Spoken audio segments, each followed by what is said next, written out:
I mean, just listen to the Trump-endorsed Republican candidate for Michigan Attorney General today, riling up the crowd against the current Attorney General of the state of Michigan, Dana Nessel, as the crowd demands, lock her up, lock her up.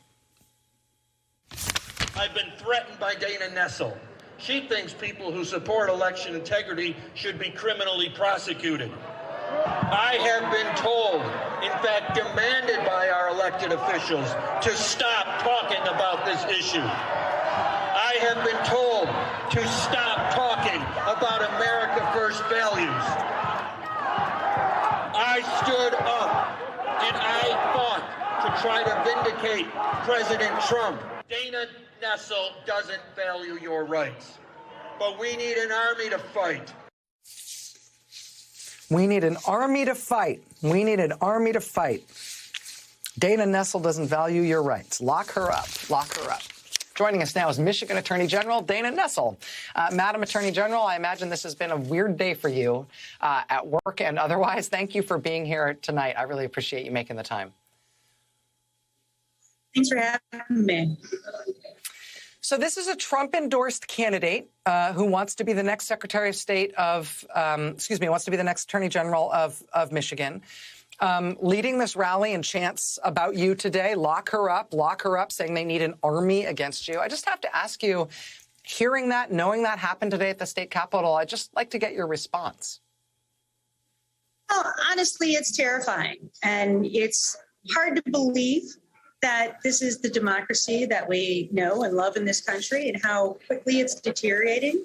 And knowing that, and I believe Mr. DePerno, when he talks about prosecuting me in the event that he's successful and he defeats me in 2022, I believe him when he says that he will prosecute me and prosecute people like me. And I think he'll prosecute our governor, and he'll prosecute our Secretary of State, and anyone else who he believes in any way, shape, or form has not supported Donald Trump. And that's exactly why Donald Trump supports him for the position of Michigan Attorney General, knowing how crucial that position is as a swing state AG and the role that swing state AGs play in presidential elections in upholding the rule of law and ensuring that the person who actually received the most votes gets our electoral votes.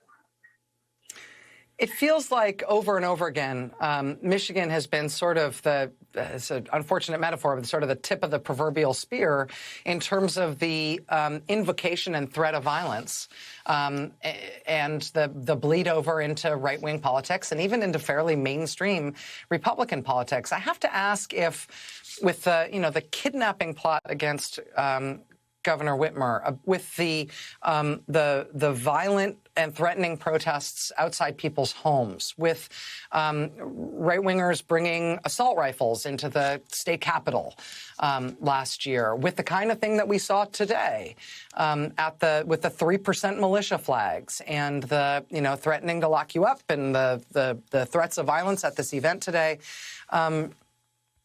Is the entire Republican Party radicalizing in this direction? Or do you think that this is turning off some people who are otherwise sort of common sense Republican voters who may at this point feel like they don't really have a home in Michigan politics? They may not identify as a Democrat, but things are getting weird enough in Michigan Republican politics that it's isolating some people who might have previously been their supporters. Well, I think certainly that there are a lot of voters that are turned off. And if you look at highly populated areas like Oakland County or Kent County, I think a lot of the voters there that traditionally voted Republican, they definitely are turned off by this. Unfortunately, the members of the party and those who run for positions of elected leadership in the party are totally beholden to Trump. And so if that means coalescing behind this very violent message of demagoguery, then that's what they're going to do. And what we've seen is what we've seen all over the nation is that the more moderate members of the party seem to drop off because they know that they have no hope of becoming the nominee for whatever position it is. And you end up with these extremists, and I'm just going to say those who espouse, fascism or autocracy, those are the people that are willing to undermine democracy and don't care if we have minority rule in our state or in the country, those are the ones that end up as the nominees for the Republican Party. And there is literally no room for anyone else at this point. Michigan Attorney General Dana Nessel, as I said, I know this day has probably been a trip for you, and an unpleasant one at that. Thank you for helping us understand and for keeping us updated tonight. It's nice to have you here. Thanks for having me.